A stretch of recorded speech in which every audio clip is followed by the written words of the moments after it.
Good evening, everyone, or good morning or good afternoon for those of you joining us online from different parts of the world. My name is Mara Airoldi.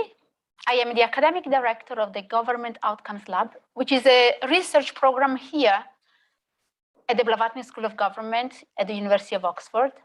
We study how partnership across different sectors can lead to better social outcomes. We just had 2 days. Sorry about that. We just had 2 days of our annual social outcome conference that has just finished. Well, this event is the last event of the conference, and we welcome public to join us for this provocative public lecture every year. We had 2 days full of insight and ideas. And it's great to have the community of Oxford joining us to look at the big picture. We've been talking about social outcome contracts, place-based partnerships, but all this effort sits in a much bigger picture of trying to change governments. This is a hybrid event, as you might have noticed, is a webinar. If you are joining here in Oxford, you are free to join online as well, but please keep your speakers muted so that there is no disturbance. You will be able to join on the chat online if you do so. The session is being recorded and we will make the video available. Before we start with our talk tonight, we want to acknowledge the passing of Queen Elizabeth II. As a school that is a committed community to work at improving government, we take inspiration from her lifetime unwavering effort to support public services and her commitment. And it's in this spirit that I'm welcoming you tonight to this talk that is focusing on how do we make things happen on the ground. Improving government is about making difference on the ground. We are living through difficult times. The pandemic is almost behind us, but not quite, especially in some places. And we are needing sustainable path for recovery. We have the challenge of the climate crisis, which is threatening livelihood in many countries. That requires a firm global action as well. There is a conflict in many countries and very close to Europe right now with implication on the lives of many. And those affected need support immediately and in the aftermath of the conflicts. Very close to home, in the Northern Hemisphere, everybody now talks of the energy crisis, and families are worried for the winter that is coming. So there is a lot of urgency for action, for government to do things. Policies will be announced, pledges will be made, and are being made. And this is really, really important, but it's not enough. What we need is for those policy, good policy, to be implemented and to be implemented well, which is a bit of an art, not just a science. It's, as all of us who have been working with government and have tried to see change happen. And tonight, I'm really thrilled to welcome Professor Stefan Dercon to help us thinking exactly on what happens after a policy has been announced, after we decided we want to do something. How do we make it happen in a complex system like an organization or even a country? Stefan has recently published a book, which I have here, and as a proof, I read it. Well, I might have put in post-it randomly, but gambling on development is not the topic of this talk, but many of his ideas are also in this book. I highly recommend it to all of you in the room. But this book is so successful that Stefan is being asked to present it all over the world. And so at this particular moment is in New York. He hoped to be here with us tonight, but he has to present his book to all the good and the great in the world to make sure they know how to do development work. So I'm thrilled and extremely grateful that despite his busy schedule, he managed to put us in his diary and is joining us remotely from New York. He's a professor of economics here at the Blavatnik School of Government and at the economics department in Oxford as well, and is the director of the Center for the Study of African Economies. He's been an academic, but throughout his career, he covered different roles, including advising policy makers in several roles. I'll let you to see his bio on our program for details. What I wanted to share, though, I know I've known Stefan for a number of years now, and I want to tell you, he doesn't know I'm going to say that, but I warned him I was saying something embarrassing. I would describe this as a special type of academic. A special type in the sense that I think he's like an explorer. And I mean an explorer, you know, the explorers from last century. So his work is really rooted in deep knowledge. He knows his geography. He knows the theories of development, of economics. He's contributing to those theories with his own research through the academic debates. But at the same time, he has humility. Not all academics do. And an incurable curiosity to find out if those academic ideas help us making sense of the world. And if they don't, he wants to change them because ideas need to help us to make sense of the world. So it's wonderful to have him here tonight because he's this special type of an academic. I asked him to do his best to keep his talk under the 30 minutes, 25 minutes about. He has a lot of ideas, and but he will do his best to give us time to ask him questions. I might take advantage of having the microphone to ask him the first 2-3 questions to keep us going, but then I will turn to you in the room and to you online to challenge his ideas or provoke him to offer us more suggestions. Post questions on the chat as we go if you want. We'll come to them at the end of his presentation.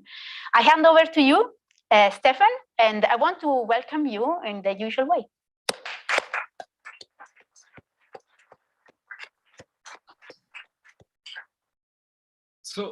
So thank you, Mara. I hope you can hear me well. So indeed, I'm in New York. I was trying earlier today, seeing whether I could not do it from the balcony because I have this beautiful view of this tiny, well, I'm sitting in a tiny hotel room, but they have a rooftop where I could look over the Chrysler building and it would have been quite magnificent. But let's not do it. Let's not take risks here on this. I'm sorry, I'm not there in person.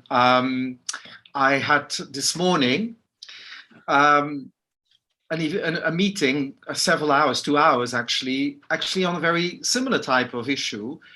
This was at UNICEF, an organization very committed that wants to deliver outcomes for children, and but also wants to make sense of the world where they're working.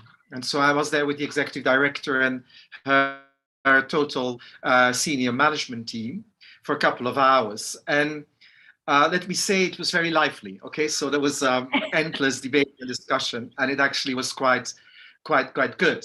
And I want to also provoke you a little bit today, but also I'm conscious that provoking someone early in the morning on the first day of what they had the management retreat is very different than trying to provoke someone when they then go away and have no way of actually reflecting back on it, what's happening. So I'm very conscious that this is the closing event of a conference. And I want to be a little bit more constructive and, how to say, not prescriptive, but propositional in terms of what can be done, rather than forcing you just to get confused and asking more and more questions. But I'm going to do this briefly by, well, I can't help it. I'm selling a book at the moment. So I'm going to talk a little bit about the book. But because the framework used in the book, the more I think about it, and in fact, I had some really good conversations with Mara about it, there are elements there that actually matter, because in the end, the book is all about trying to deliver development and what actually those people in positions that can deliver, what needs to be done to actually get it delivered, and how can it happen in a country? How can change happen? Now I'll talk a bit more because it's a bit more complicated, but that's of course a concern, whether you work in a small organization or a big organization, or indeed when you work in government, as I've been a civil servant for, in the end now, cumulatively about 10 years, to actually say, well, you know, can actually deliver. It's not about just a grand idea, what to do, for example, what to do in development, but actually understanding also how change can come about. And if we want to be influential, whether it's as policy advisors or people in an organization, we need to have a way of thinking about how we actually get it done. And so that's where we'll focus on. And in fact, this was a bit of the inspiration of writing the book, and Mara gave a very kind introduction. But if I look around what my colleague academics do, and I find it very striking always, that so many of them will say what the government should be doing, but they've actually never been inside the government. And me having worked for 10 years as a civil servant in the organization, I get more appreciation of how difficult it at times can be to get something delivered. When I meet a civil servant in Malawi or the DRC or in Pakistan, I have to learn to respect that their job is incredibly hard to get actually things done. And that's important to recognize, and hopefully I can bring that a little bit. The academics love to focus on what needs to be done, the policies, the endless thing. And most things in development, the area I work on, are all ideas, this is the policies you need to do. Actually, that's the easy part. That's the one you can do from your chair, from your ivory tower, from your flat somewhere overlooking beautiful parts of Oxford. But when you're inside, you want to know, well, how do I now get it done? How can I now start acting? Okay, let me tell you a story. In fact, the same story I told this morning to the executive director of UNICEF. And it's, for me, it's a story that shaped a lot of the thinking in terms of where I get to, in terms of the important things that need to happen, whether it's in a country, and as I will later on apply, even in an organization or in a civil service or and so on, to get change to happen. And so it's the contrast I had between two very similar meetings, two very similar events in two different countries, where I was invited. I was the chief economist at DFID at the time, of the Department for International Development, so of the UK Development Agency at the time. And I was actually asked in both cases by the Prime Minister and their office to go and talk to key people and to listen to the plans they had and give my comments. I go first of all in Congo, in the DRC, the Democratic Republic of Congo. And I was invited by the Prime Minister Ponyo. It was about 7 years ago. And we had a whole morning where some very sharp-suited men, yes, they were all men, about 25 of them, quite young actually, presented all the plans that they were going to do in agriculture, infrastructure, in health, in macroeconomic policy, and so on. So basically, a whole development plan for the DRC. I must say, I couldn't fault them. This was actually really good ideas. They clearly had read all the literature.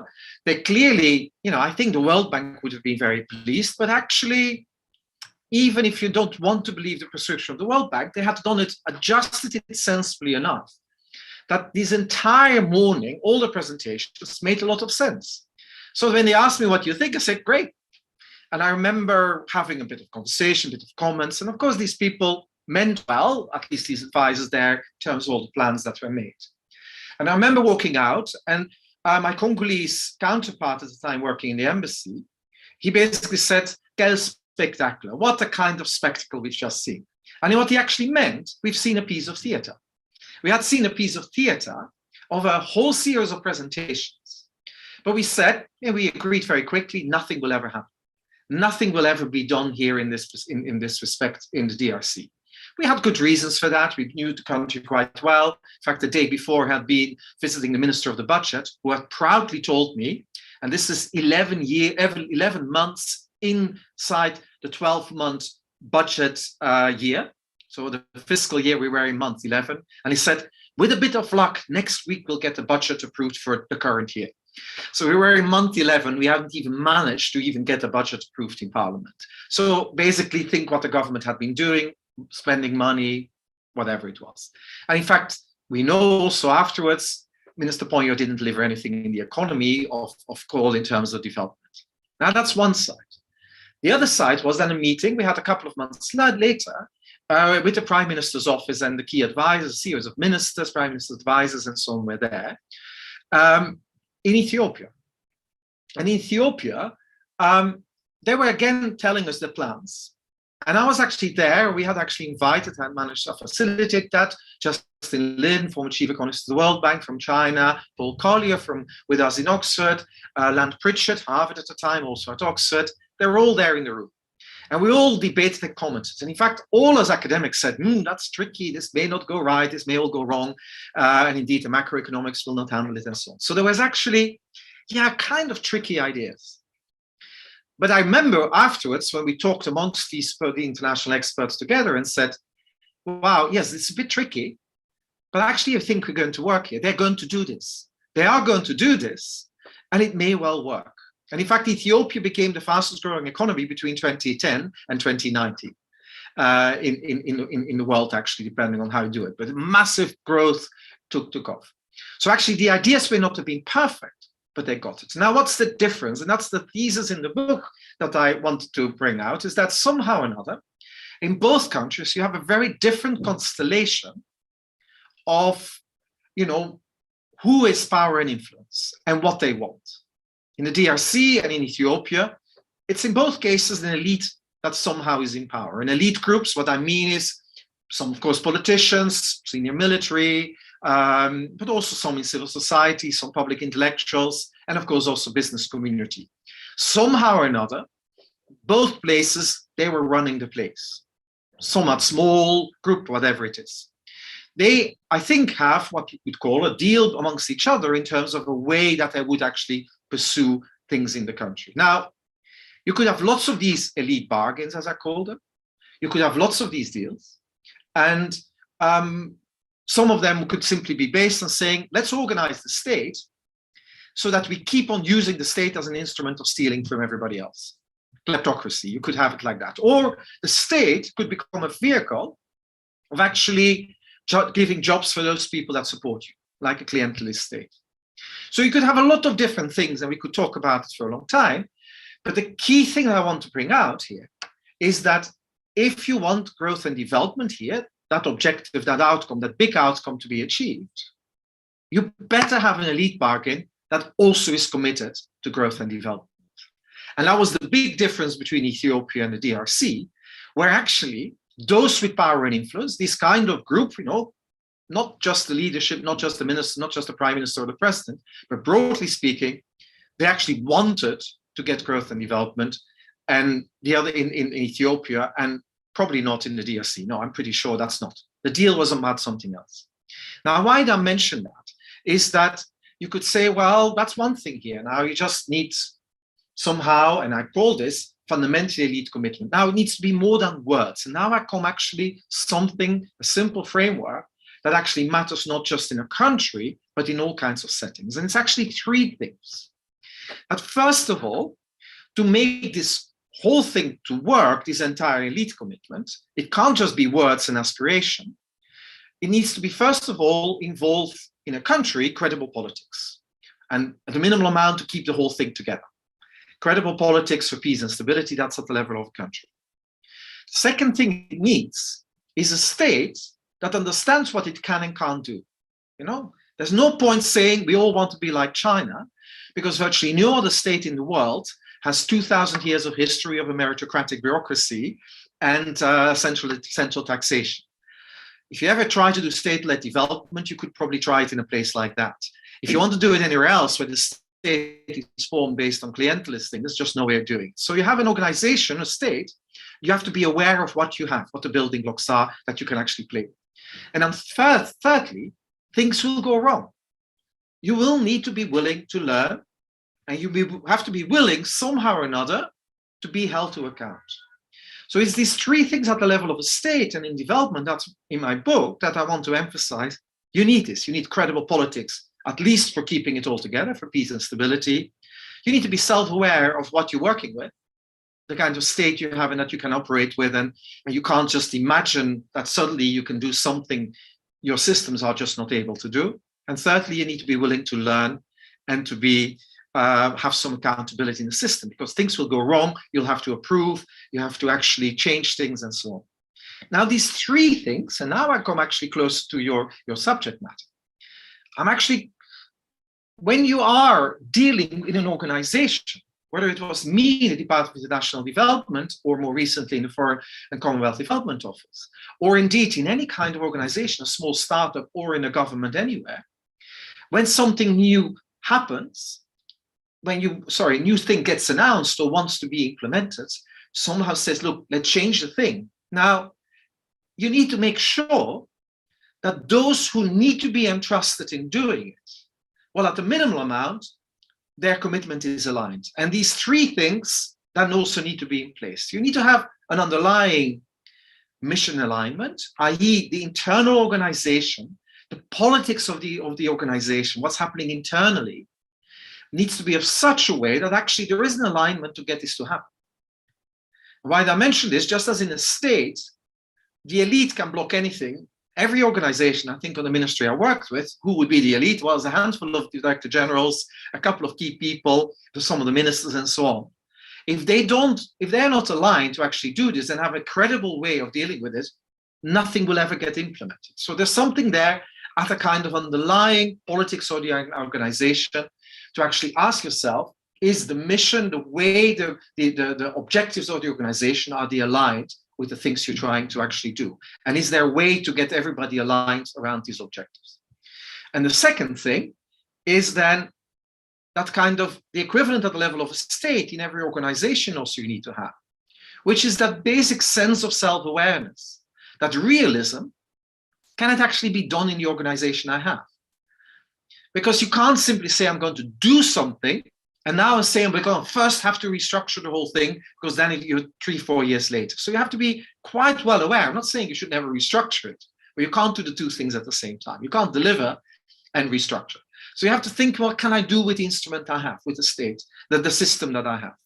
Just as a state needs to be self-aware what it can and can't do in growth and development, if you want to deliver anything, you better be realistic about the system you have. And then finally, things will go wrong. You have to learn. You don't totally, not everything will work and has to be done. So you have to have systems of learning and accountability. So in any organization, these kind of three things keep on coming back. And a question to ask, I want to do something new in the organization. You have to ask yourself, is the mission of the organization aligned with what I'm trying to do? Or do I need to work a little bit on the alignment of the key parts of the organization that need to do it? Now, that's not just the boss saying, I'm going to do this. Every organization has power dynamics and so on. And I think Julie Batalina was talking about some of these things as well, is that actually you need to kind of remember an organization is an organic thing. It's an organization that has its own will and systems and so on are there. And definitely the underlying objectives within the organization that are shared, not that are verbalized, but the ones that are shared will matter importantly. So if you want to change something, the question is there mission alignment is quite important. The second thing is, and related, are there systems to deliver? Can it actually be achieved? And then thirdly, the learning and accountability. Now, in the remaining time, I want to just simply go through this and how can you do each of these three. So what I think I've learned even working in the UK system, and in fact, that was part of the conversation at UNICEF, but how can we ever do this? How can we actually do these things? And we can all have paying lip service to say, of course, we need good systems. We need to be accountable and learning. We need to have mission alignment. Let me give you a couple of examples of what I thought worked in that respect and things that actually caused more trouble. So the first thing is mission alignment. So we had this all the time. Of course, think of a civil service. A new minister comes in and suddenly says, oh, we're going to go do this. There's a whole operation needed, even so change involved, to actually say, well, we need to get the whole mission sufficiently aligned with these objectives. So there's a bit of maneuvering and a bit of doing this. I do remember, and I'm not going to name the name because it's quite a well-known character, but someone in charge of the department would all the time say, when we had the leadership group meeting, to say, oh, we should message to the organization this, we should message this and that and so on. Messaging from the top. Now, if you want to create misalignment in an organization, I don't think you're going to message from the top. You need to keep people along. Similarly, I don't think to get mission alignment, you're going to use carrot and sticks. That actually doesn't help either. In fact, what you need to do is to find ways of internalizing what you actually want to achieve. And finding a way, in a way that you bring it. And it's not just about storytelling, but the stories matter, the narratives matter. Because the narratives will reflect the norms and the values, but you must make sure they're internalized. They're not just stories that you spin to the press as a government organization. And that, in that sense, I really saw that in action in DFID, is actually the underlying commitment to make sure that everything we did, we could answer the question, how is this contributing to poverty reduction? Now, I'm not saying we did this perfectly, but there was a very clear sense. The mission was reducing poverty. Anytime we did something new that ministers wanted, say more focus on the economy or more focus on health and education, we always made sure that we brought that back, because that was the value of the organization of all the people we had. And we made sure it happened. In fact, we had a legal protection from it. There was a law that says we had to spend on it. It's a much longer story on it. Actually, that law is not terribly binding, even though people think that is. But actually, inside the organization, we really worked around that kind of mission alignment. And that's much better than carrots and sticks, where you say, oh, I'm going to hold you to account to deliver this thing. That's like, now you turn an organization that you say, let's assume, and let's assume forever, that the objectives of the individuals in the organization are different from the ones on the top. No, actually, a much more effective way is to actually bring the objectives of different people in the organizations together. So that's really important. So I think it's about internalizing that mission. The second thing is then about the systems. And the systems, you can't assume that things can be delivered. In fact, our ministers all the time make the error in thinking the system can deliver this. Whatever I say, they can deliver it. And of course, civil servants have to tell them we can deliver, but actually it's much harder. Because how to get it done is actually much more complicated than actually what to do. So it does need a lot of understanding. Okay, so if you then want to change something, there's a policy change and you want to affect some change in an organization, and if you have the chance to do it, in my experience, there's three things that you should keep in mind. Okay, so you want to be aware of the system, but you still want to see, okay, how do I get within all the things, the way it's operating, the way the whole thing is operating, how do I get it actually delivered? So the first thing is, knowledge is power here. And I think too few people in positions, but also too few people that try to influence from outside, spend enough time to understand how an organization works. That actually knowledge is power here about how the organization works. So it is all about, in my experience, really begin to understand who holds the power, who is really the one that you need to get on side, who holds the levers as well, and what are these levers. So that's a really crucial thing. So once you know this, then you can actually say, okay, now we can maybe affect some change. For example, do it. But then, first of all, you need to know where to enter. Okay, so this is definitely a problem with academics. They write a piece of research and say, this needs to be done, and I write a little paper and say, this needs now not to be done. Actually, they need to think very carefully, who could act on this? Who could act on this thing? And the same work, if you work inside an organization, I think this needs to be happen. Who could actually act on it? So that's basically, you understand the organization, but also you understand the entry points. And you need to know who is it that actually need to get. And it's quite interesting in an organization, in civil service as well. It's not necessarily the person on the top that is necessarily the person you need to influence or need to enter with. So you need to know what's your entry point. And then the third one is then really the one which involves, if you want change, you better be patient. Not because it will all be slow, but you have to wait for the moment, the window of opportunity that you have most chance to affect change. Okay? So if you try to work with your systems, you're aware of them, you learn how they work, but then you have to like spot your opportunities. Where do I enter? And what's the window of opportunity? I'll give you a quick example if I have this. Mara, you look at me if I still don't have it. If I have it, then I will quickly do that. This is actually something that happened in, very well known. There was at some point David Attenborough, Blue Planet, had the Blue Ocean version of the programs around plastics. Okay, probably the most effective TV program about anything to do with the environment in recent times. Suddenly everybody discovered that the sea and the beaches are full of plastic, little small things. Actually, funnily enough, in government, 6 months before, an expert panel had been coming together and actually already written a report about the problem of plastics in the water. 6 months earlier, when the report was written, someone put it in the box of the Prime Minister, which was Theresa May, as they usually do with these kind of reports, because it came from the chief scientist. And of course, the report was never read. We probably think, I know how these systems work, probably someone took it out of the box because there was just too much in for the Prime Minister there. She never saw it. The program came out. It was crazy on Twitter, crazy on the internet. In fact, the data showed that there was a massive peak of searches on Google for actually plastics in the ocean there. A civil servant in number 10 put it back in Theresa May's box. The next morning, it was over the weekend, the next Monday, every department was instructed to actually get an action plan on plastics in the ocean.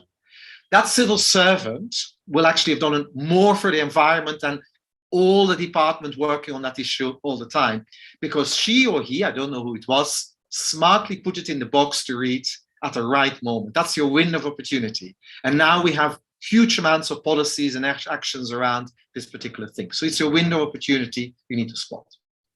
And let me come, okay. So I've talked briefly about mission alignment, how you may achieve this, and definitely not from messaging on the top.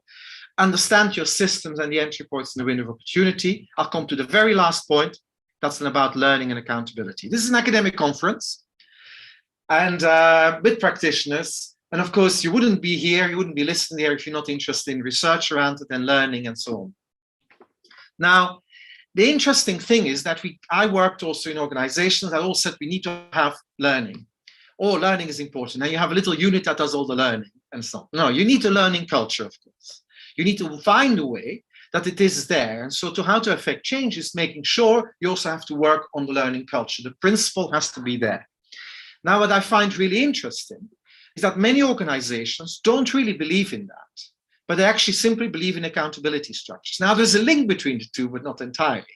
They simply say, well, it doesn't really matter to learn, as long as they instruct people to do it, it will actually be happening. And so they like to say we are a learning organization, but actually they go for processes that are not terribly effective. So I think what I've observed is that what you need is an internalized accountability culture. And learning and accountability are very closely related, because you have to ask the question, why do we learn in an organization? Well, arguably the answer is to do better. Do you have any reason to do better? Well, it has to be because you want to do better. You want to be willing to hold yourself and other people to account that we actually try to do better. And so that's the kind of the last thing here is that actually, the importance of having a learning culture that is actually an internalized accountability structure. And it's very closely linked. So because we want to do better, we are willing to be held to account on our own improvement. And actually, someone who's willing to learn should actually be willing to say, look, I want to show that I've actually learned and I'm willing to be held to account. And so do this in an internalized way. Okay, so in all the things I've said, it's much more about the soft ways of getting change than actually the rules of the game that you install. It's not about the kind of the rules and the instructions that you do. If you want to make sure action happens around things that are happening, I think you really want to work on mission alignment. It's so much easier than anything else.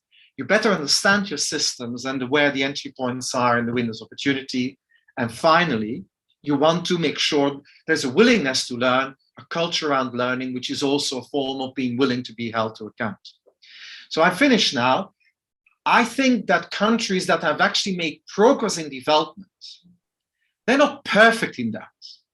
They actually have made sure that the whole system is aligned around this mission on progress in development.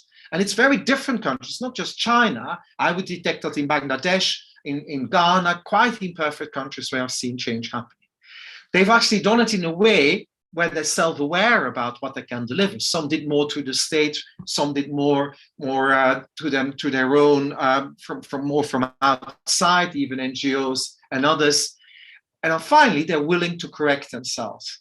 Just as states that want to progress and have growth and development, I think organizations that want to be focused on delivering outcomes and improvements, they could actually do well by not just being lip service around this, but actually thinking that these kind of sets and conditions better be in place as well. And I will stop now.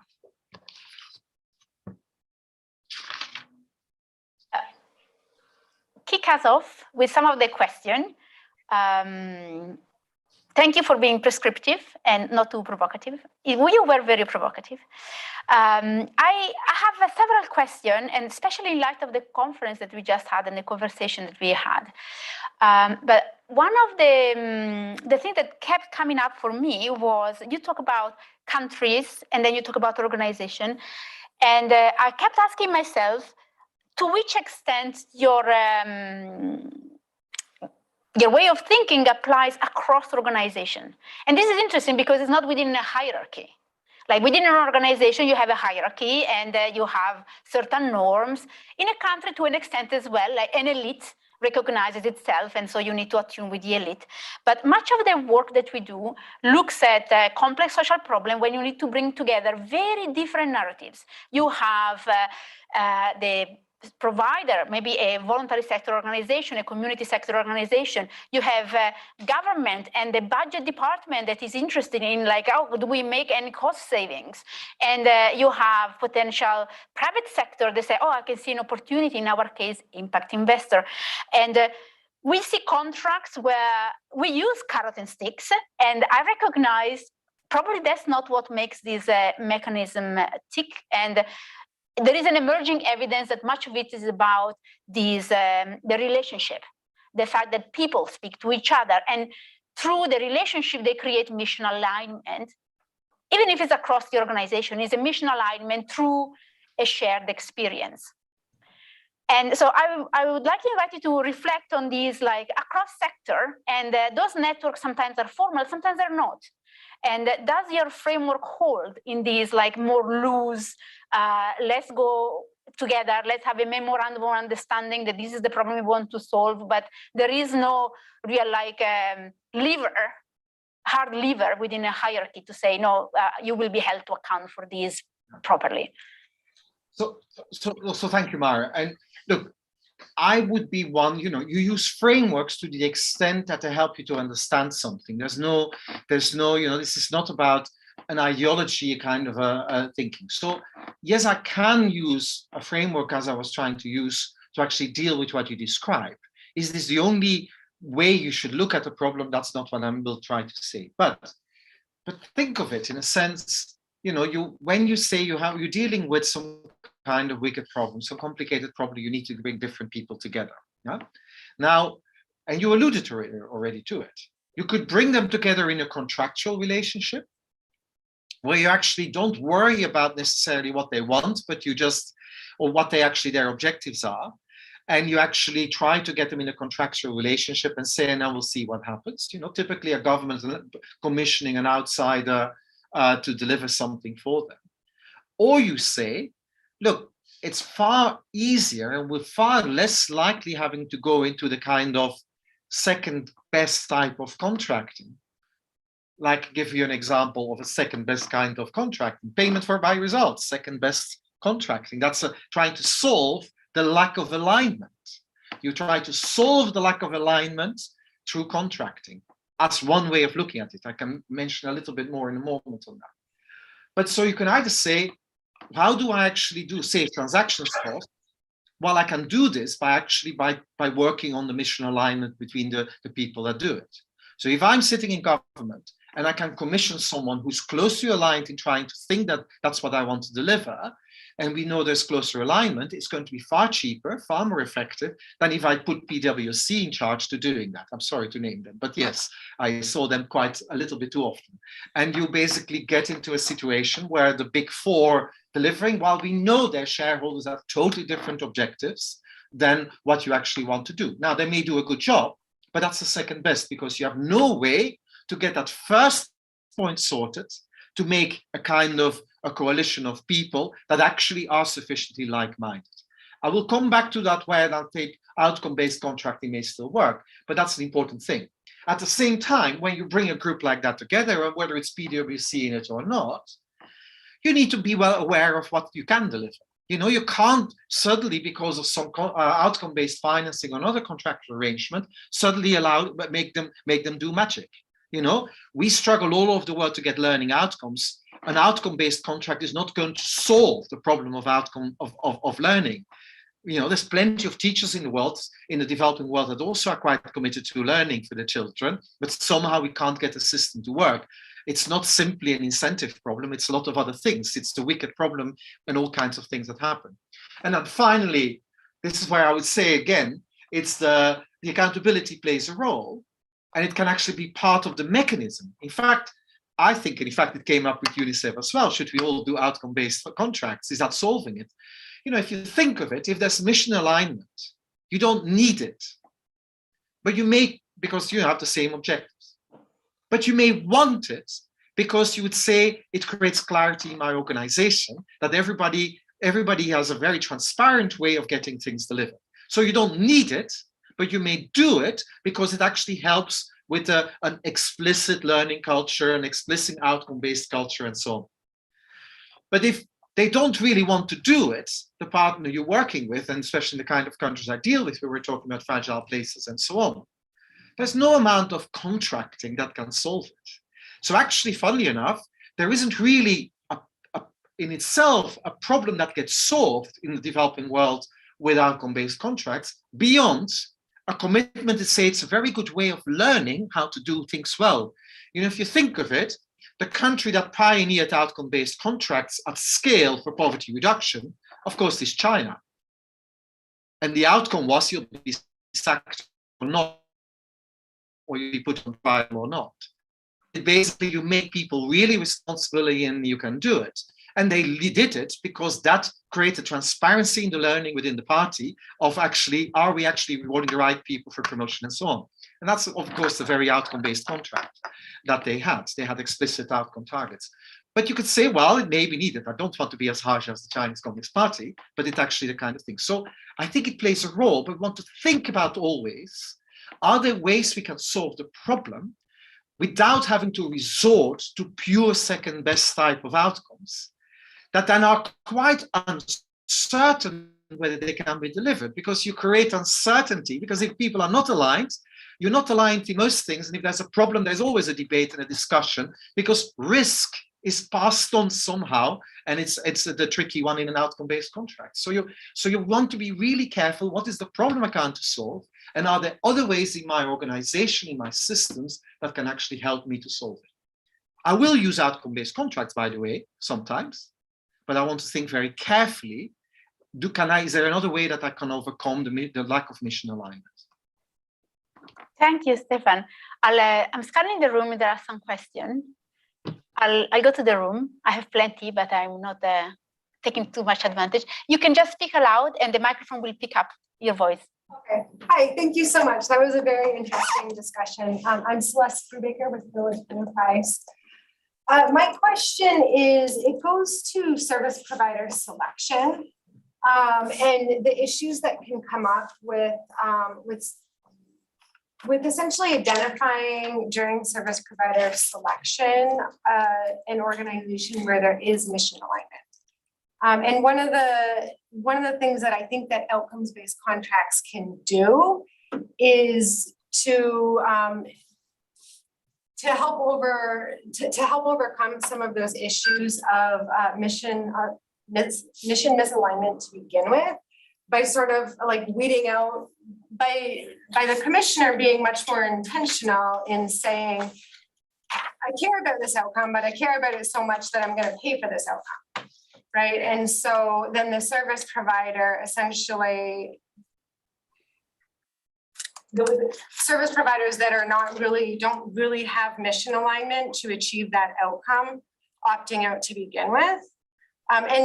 So my question for you is, if you have ideas then for other ways to kind of work around issues of mission misalignment during service provider selection outside of using outcomes-based contracts. Right. Yeah, and look, this is of course, it comes to the heart of it, is that, you know, is the only instrument we have is a simple procurement, and then of course we can't do it another way. We do it as a simple procurement. We basically use a contracting solution for the lack of mission alignment, and is that the way we go about it, or in fact what you're asking, are there other ways to get some of that alignment? So I mean, maybe the point I probably want to make is that sometimes we go too quickly to ignoring that there may be levers to get actually selection of mission alignments more aligned already with the mission. So we don't ever procure where we're actually looking for mission alignment. We were looking only at the level of the delivery. And so then you know, that you'll get a bit of this thing. Okay, what comes in my mind immediately is this research that actually was done at DFID on an earlier stage, where, you know, we got, of course, a lot of, you know, why did DFID and other organizations in Whitehall go much more for outcome-based contracts? Because there was a deep belief by a particular type of government that actually private sector would deliver better than NGOs or public sector, and so we didn't like them. Okay, and in the development space, it was like that. So what we actually discovered is that subsequent renegotiation phases, which are of course the weakness of any contracting we have, is not just the contract itself, but then because you don't specify everything clearly enough, you ended up with 50 to 60% more expensive contracts if a private sector operator had actually taken the service delivery contract relative to an NGO, where it was more or less about 10-20%. So it basically, that is a reflection, or actually you wanted the same thing, so you're not going to try to fleece the other person, the other part of it as well. So the lever is actually to actually think about it. Who should be the nature of the service provider that I'm actually going to target? Now, I got from the question, say, if I don't have this, how do I do this? Well, then you actually want to ask yourself, and I will not write you the contract now, but actually that you will want to, in your nature of your selection, to say where is the best chance for cost savings, or indeed to do a combined contract. I think I can imagine that one that would look like you have multiple objectives, so you better do multiple. Sorry, not a multiple objective. You want to make sure that you find a way of monitoring more the alignment during the implementation, and expect that you will be doing this and doing this. So I'm not giving you a good answer, because the concrete case I'm struggling to see exactly, because it is at the moment of the selection that actually you can overcome that. Once you have the contract, I'm not sure you can actually change that much, because the contract is there and there are the terms decided. So for DFID at the time, it created nothing but trouble, because the outcome-based contracts, we could have done them cheaper, and probably cheaper bids if an NGO would have bid for it. But of course, they never had the capital. So we actually had to find a solution for another problem, because they never could take the risk, had to try to pass it on. They couldn't have the liquidity beforehand either. So they wanted the different types of contract and so on. And it basically never quite worked. I mean, I remember a real, anyway, there was some key. Can I zoom us out again from this particular example of this particular type of contract, and come back to one of the points you raised on the understanding of the organization? And you talk about the entry point and the window of opportunity. I find it fascinating because it resonated with some of the points that Julie Batilana brought here a couple of days ago. And she said, oh, you need to, if you want change to happen, you need to understand the nature of power. And she defined power as control over access to valued resources. So who has control on resources that matters? And if you understand who has this control and you can influence their behavior, then you have something going. And it's really important to understand who are those people, and those are the people in position of power, and often they're not at the top of the hierarchy. Sometimes they're in the middle of the organization. And so understanding who you need, what are your pressure points. But I'm always left with like, oh, and then you wait for a window of opportunity. But if it's not there, like, I think like, you can't say, oh, if I was you, I wouldn't start from here. I would start from a place where there is a window of opportunity and I understand the organization. So if you want to make a change in a place that feels stuck in a way, do you have example from your work? Like, do you need a champion? Do you need people to be in place waiting for the opportune moment? Do they bring it about and act opportunistically? Probably there is not a single solution, but can you share? Because you're not always have the right person in the right place at the right time to make change happen. Yes. So the first thing I want to actually say is that a word you used earlier in a different way, but we need to learn to have some humility. Is that there is not a solution for every problem.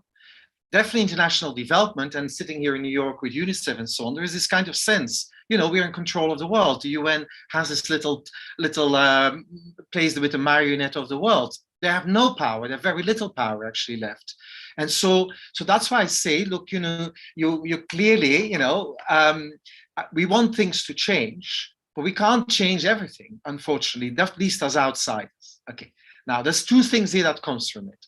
So it comes back to what you say, what Julie clearly also implied. You need to understand who has power and controls the resources, and you need to find a way of getting into it. So the first thing is, I definitely have examples that you can try to strengthen as an outsider, particular people in organizations. I'm thinking of ministries, central banks, in other places, that you say when the moment comes, we better have them strong. So you actually change by actually initially trying to strengthen the potential drivers of the change, because the change actors will be inside. You're not going to do it simply from outside. You're not going to change it. So that's an important thing. So that's what you then do. If you have a wicked problem in a social sector or whatever, you're trying to think of it, who will be the people in the end that can change? Of course, if you're in your own organization, understand who has power, how can I play with them, how can I influence them or whatever. If they're in an organization you're not in there, then you start thinking about it, and you're thinking about who will be the people and can I actually strengthen them. So that's quite important. The second thing is, now we come much more in a bigger policy environment. This goes well beyond one contract at a time, one outcome at a time. Is that actually what you can do is to try to think through what will shift the incentives in an organization like that. An organization, think of a country, because it's a very simple framework, very similar framework she seems to use, because it's all about who controls the resources, and the elite bargain is about who will control it and what are the relative powers that they have around it. Now, you can shift probably also as outsiders, definitely as big organizations, as big agencies, as governments, as foreign countries and so on, the relative incentives that can exist. Let me give a very concrete example. Within a country, a big part of the control of the resources is that, for example, how is power reproduced, and it's often through political financing. It's and ways of doing it. Now we know that in quite, like the Nigerias of the world, the control over oil is a central part of it, but it needs facilitators of turning this in political financing, and these facilitators are all linked to illicit finance. So actually, one of the incentives that we have, how politics in really places with an elite bargain that's not interested in growth and development is typically financed, it is the intermediacy through illicit finance.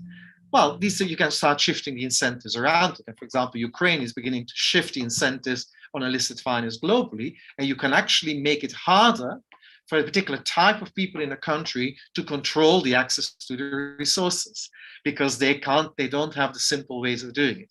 Now, this doesn't apply to the kind of more micro level in the same way, because, as an outsider, how can you influence an organization? But, but it is still, it's still there.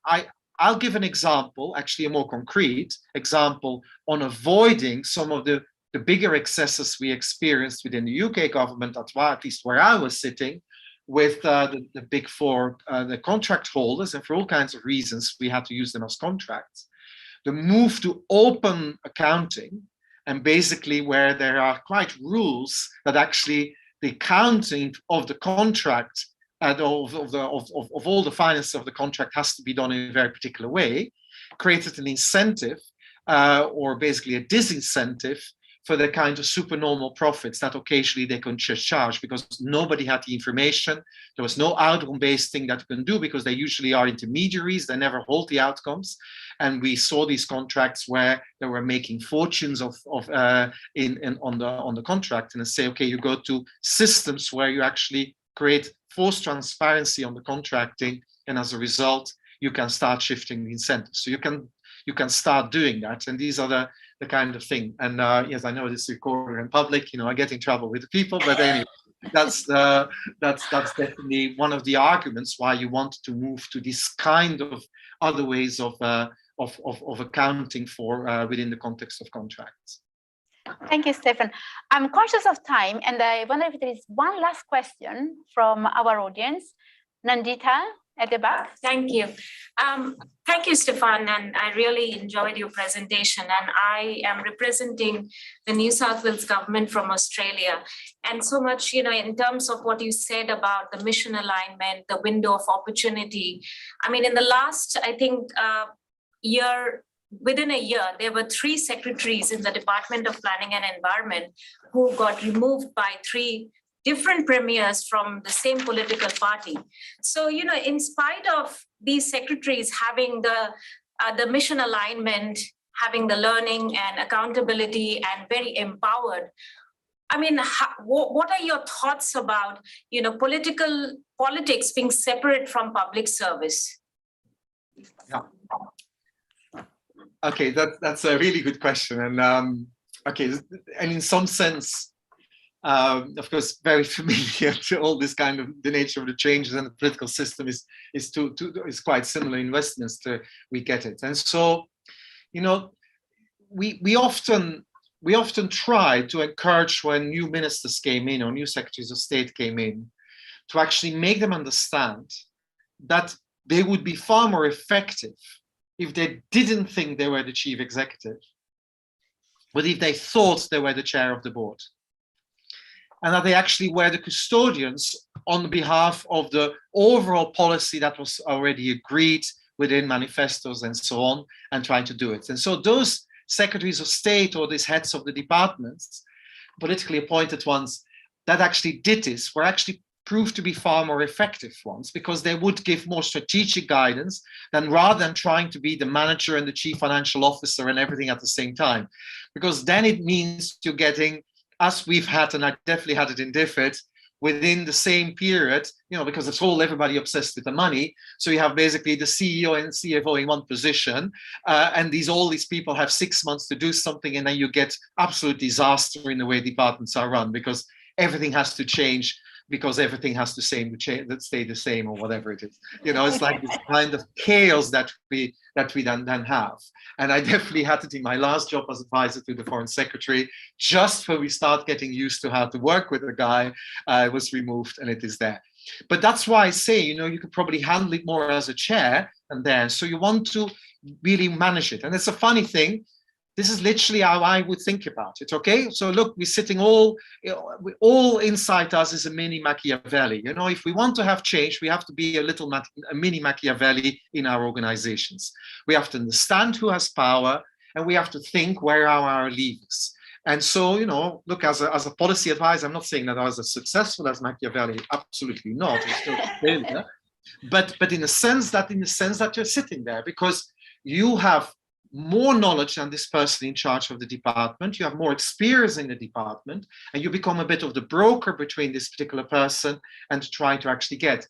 So you're trying to be especially yeah, and you need in every organization, I think, and if I had a little bit of success, it was around the knowledge of the organization, understanding the entry points and the windows of opportunities, and telling people all the time, don't put this to the Secretary of State now because it will not work. And I'm suddenly saying, do you have something like this because this will work now? And so you have your department preparing things and carefully then actually, a bit like the plastics thing, having the thing ready to actually bring forward. And then say, because it links back to your question, Mara, earlier, putting the paper on notions in Theresa May's box when she has there's no intention to read it, see it, means literally that's the end of that paper.